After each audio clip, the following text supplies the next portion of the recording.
এবার টালা থানার এসআই কে তলব, চিন্ময় বিশ্বাসকে তলব করেছেন সিবিআই আধিকারিকরা, সিজিওতে হাজিরা। এসআই চিন্ময় বিশ্বাসের সেই মুহূর্তের ছবি দেখাচ্ছি আপনাকে, একেবারে ফার্স্ট হ্যান্ড এক্সক্লুসিভ দেখতে পাচ্ছেন রিপাবলিক বাংলার পর্দায়। যেই মুহূর্তে চিন্ময় বিশ্বাস সিজিওতে প্রবেশ করছিলেন ঠিক সেই মুহূর্তে ছবি। আমরা জানি যে আরজিকর কাণ্ডের আবহে কিন্তু বারবার পুলিশের ভূমিকা নিয়ে প্রশ্ন উঠেছে, একাধিক তথ্যগুলো যেভাবে সামনে আসছে তারই নিরিখে বারবার পুলিশের ভূমিকায় প্রশ্ন উঠেছে। ইতিমধ্যেই ওসিকে তাকে তো গ্রেফতারি করেছেন সিবিআই আধিকারিকরা এবং বিভিন্ন ক্ষেত্রে ঠিক তার দায়িত্ব জ্ঞানহীনতা এবং একই সঙ্গে এই বিষয়ের সঙ্গে কোথাও তিনি কোনোভাবে যে পুরোটা ধামাচাপা দেওয়ার চেষ্টা করছিলেন তার অভিযোগ রয়েছে ওসির বিরুদ্ধে। আর এবার দেখা গেল টালা থানার এসআই কে তলব করা হয়েছে এবং চিন্ময় বিশ্বাসকে তলব করা হয়েছে, তিনি সিজিওতে হাজিরাও দেন। আমরা এই নিয়ে একটু বিস্তারিত জানবার চেষ্টা করব মোহনের কাছ থেকে। মোহন, কি আপডেট? একেবারে তোমায় জানিয়ে দিই যে আজকে কিছুক্ষণ আগে সিজিও কমপ্লেক্স সিবিআই দপ্তরে চিন্ময় বিশ্বাস তিনি এসছেন। তিনি টালা থানার এএসআই এবং যেটা হচ্ছে যে ঘটনার দিন কি কি হয়েছিল সেই সংক্রান্ত বিষয়ে জিজ্ঞাসাবাদ করার জন্য তাকে তলব করা হয়েছে। এবং যেটা জানা যাচ্ছে যে তিনি ঘটনার দিন মামলা তদন্ত হাতে নিয়েছিলেন এবং ঘটনাস্থলে গিয়েছিলেন। সেখানে তিনি কি দেখেছিলেন, কিভাবে দেহটি পড়েছিল এই অভয়ার, এই সমস্ত কিছু জানার জন্য কিন্তু চিন্ময় বিশ্বাসকে তলব করা হয়েছে। ইতিমধ্যে সিজিও কমপ্লেক্স সিবিআই দপ্তরে এসছেন চিন্ময় বিশ্বাস এবং তাকে কিছুক্ষণ বাদে জেরা শুরু করবেন সিবিআই তদন্তকারী অফিসাররা। বেশ, নজর রাখো সেদিকে। ধন্যবাদ তোমাকে আনন্দমোহন। আমরা জানি যে আরজিকর এবং সেটা কিন্তু এই টালা থানার অধীনে পড়ে এবং সেই দিন এই টালা থানার পুলিশ আধিকারিকদের তাদেরকে ইনফর্ম করা হয়েছিল, যদিও পুলিশ আধিকারিকরা যথাসময় আসেন এবং তারপরে একাধিক ক্ষেত্রে পুলিশের ভূমিকা নিয়ে প্রশ্ন ওঠার এবার দেখা গেল এসআই চিন্ময় বিশ্বাসকে তাকে তলব করেছে সিবিআই আধিকারিকরা।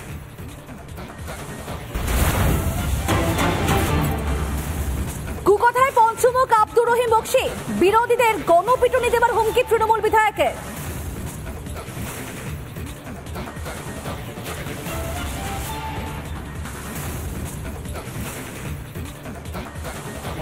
মারা যাচ্ছে পিটুনিতে, গণপিটুনিতে, তখন সিপিএম কে খুঁজে পাওয়া যায় না।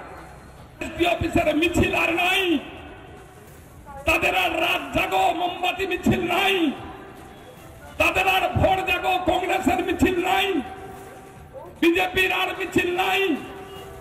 মতিউরের বইয়ের জন্য, বাচ্চার জন্য তাদের আর মিছিল নাই।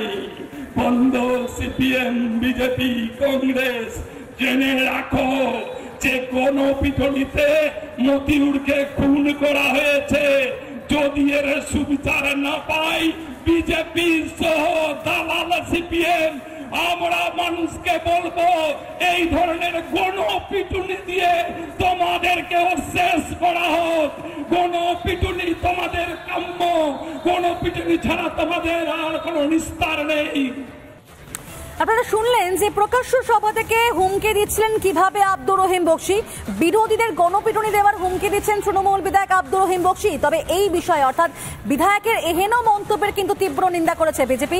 আপনাদেরকে আবার শোনাতে চাইবো যে উত্তর মালদা বিজেপির সাংসদ খগেন মুর্মু তিনি ঠিক কি বলেছেন এই বিষয়ে নিয়ে শুনুন। কিন্তু এখান থেকে মানুষকে যেতে হচ্ছে কেন, বাইরে ভিন রাজ্যে কেন যেতে হচ্ছে? আসলে এখানে কাজ দিতে পারছে না। এই তৃণমূল কংগ্রেস হচ্ছে ব্যর্থ কাজ দিতে। এখানকার রাজ্য সরকার আসলে শুধু লুটপাট করে, টাকা চুরি করে, মানুষের সমস্ত অধিকার তারা হচ্ছে সমস্ত কেড়ে নেয়, কোনো অধিকার নেই। এরা হচ্ছে যে লুটেরা, এই লুটেরাদের মুখ থেকে কি বেরোবে এর চাইতে? এখানকার যে তিনি একজন বিধায়ক, একজন জেলা সভাপতি তৃণমূল কংগ্রেসের, তার মুখ দিয়ে যেটা বেরোচ্ছে তার চাইতে আরো বেশি বেশি করে যে সমস্ত কথাগুলো আমাদের রাজ্যের মাননীয় মুখ্যমন্ত্রী বলেন, অর্থাৎ এদের তো ভাষা জ্ঞান বলে কিছু নেই। একের পর এক দেখা গেল যে কুকথা বলতে থাকেন এই বিধায়ক, যেখানে পরিষ্কার তিনি বলছেন যে আমরা সাধারণ মানুষকে বলবো বিজেপি সিপিএম কে গণপিটুনি দিয়ে শেষ করা হোক, গণপিটুনি ছাড়া বিরোধীদের কোনো নিস্তার নেই। একেবারে প্রকাশ্য সভা থেকে হুমকি দেন আব্দুর রহিম বক্সি। তবে পরবর্তী সময় আবার তাকে তার এই বক্তব্যের পরিপ্রেক্ষিতে আবার সাফাই দিতেও শোনা গেল। সাফাই দিতে গিয়ে আবার বিধায়কটি কি বলেছিলেন সেটাও শুনুন আপনারা।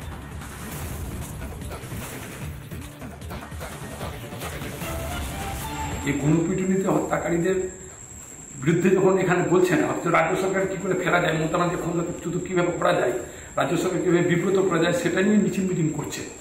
এদেরকে গণপিটুনি দিয়ে দেওয়া উচিত। জনসাধারণের কাছে আমি আহ্বান করেছি যে এরা মানুষের জন্য কাজ করছে না, এরা সরকার ফেরত দেওয়ার জন্য ঘৃণ্য চক্রান্ত করছে, ফলে এদের গণপিটুনি দেওয়া দরকার আছে বলে আমি মনে করছি। এটা কি এই ধরনের মন্তব্য কি করা যায় কি না? মন্তব্য করা যায় কি না যায় না, মানুষের কাছে আপিল করেছি আমি। এটা যদি মনে হয় যে আমি ঠিক বলিনি, তাহলে প্রথমে ঠিক করতে হবে যে বিজেপিরা যেভাবে মুখ্যমন্ত্রীর বিরুদ্ধে বিভিন্ন ধরনের কুৎসা রটাচ্ছে, বিভিন্ন ধরনের অপপ্রচার করছে, বিভিন্ন ধরনের গণতান্ত্রিক অসাংবিধানিক কথাবার্তা বলছে, তাহলে সেটা যদি ঠিক থাকে আমারটাও ঠিক, আর সেটা যদি ঠিক না থাকে তাহলে আমারটাও ঠিক নেই। যদি আমার নামে এফআইআর হয় তাহলে প্রথমে বিজেপির ওই সমস্ত নেতার বিরুদ্ধে এফআইআর করতে হবে। আমার নামে এফআইআর আমার কোনো চিন্তা নেই, কিন্তু প্রথমত নামে এফআইআর করতে হবে। আবারও বিতর্কিত মন্তব্য মালদা জেলা তৃণমূল সভাপতি আব্দুর রহিম বক্সিয়ার। এবার বিরোধীদের গণপিটুনি দেওয়ার হুঁশিয়ারি, সাফাই তো দিলেন, কিন্তু আপনারা আরো একবার শুনুন তো কি বলেছিলেন বিধায়ক, শুনুন তো। যখন লোক মারা যাচ্ছে পিটুনিতে, গণপিটুনিতে, তখন সিপিএম কে খুঁজে পাওয়া যায় না। এসপি অফিসারে মিছিল আর নাই, তাদের আর রাত জাগো মোমবাতি মিছিল নাই, তাদের আর ভোর জাগো কংগ্রেসের মিছিল নাই, বিজেপির আর মিছিল নাই। মতিউরের বইয়ের জন্য, বাচ্চার জন্য তাদের আর মিছিল নাই।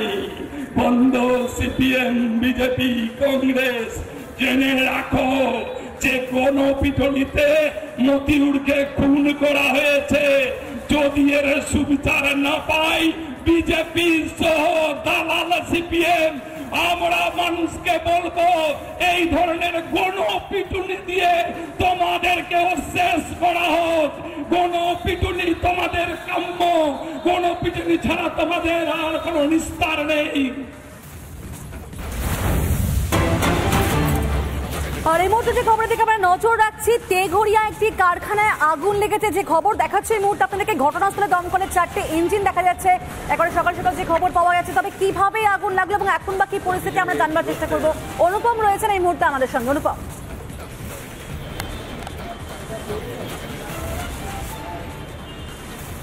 একদমই তাই। দেখো কোথায় আগুনটা লেগেছে আগে প্রাথমিকভাবে দেখাবো। তুমি দেখতে পাচ্ছ প্রোডাক্ট টেস্ট ল্যাবরেটরি, এটা হচ্ছে তোমার এক্সাইড একটা কোম্পানি, এটা তেঘরিয়াতে রয়েছে।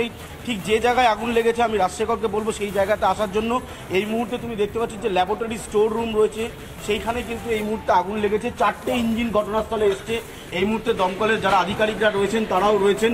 তবে দমকল যেটা জানাচ্ছে কোথাও ইলেকট্রিক শর্ট সার্কিট থেকে আগুন লাগলো কিনা সেটা তারা খতিয়ে দেখছে। এই মুহূর্তে তোমাকে একেবারে ভেতরে নিয়ে যাচ্ছে। তুমি দেখতে পাচ্ছ যে এক্সাইড কারখানা যেটা তেঘরিয়াতে রয়েছে, যে কোম্পানি রয়েছে, সেই কোম্পানিতে আগুন লেগেছে। এই মুহূর্তে দমকল আধিকারিকরা তারা ঘটনাস্থলে এসছেন, খতিয়ে দেখছেন গোটা বিষয়টি। যেহেতু এখানে ইলেকট্রিক্যাল একটা প্রচুর পরিমাণে ইকুইপমেন্ট রয়েছে, স্বাভাবিকভাবে আমি একটু তরুণবাবুর কাছে। তরুণবাবু, এখন সিচুয়েশন একটু পাবে?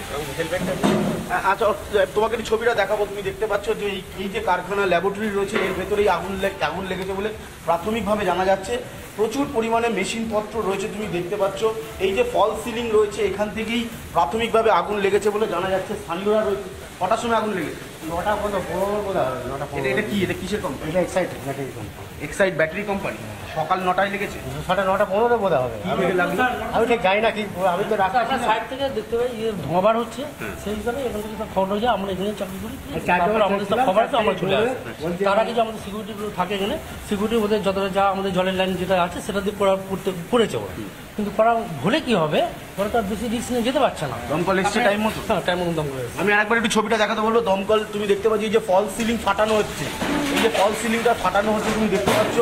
এই ফল সিলিংটা ফাটিয়ে এখন যদি কোথাও পকেট ফায়ার থাকে সেটাকে কন্ট্রোল করার চেষ্টা চলছে। বাইরে প্রচুর পরিমাণে একেবারে আগুন নেভানোর কাজ চলছে এবং মূলত এখনো পর্যন্ত যেটা প্রাথমিক অনুমান যে শর্ট সার্কিট থেকে আগুন লাগতে পারে। তবে আমরা অবশ্যই খবর থেকে নজর রাখবো। ধন্যবাদ তোমাকে অনুপম।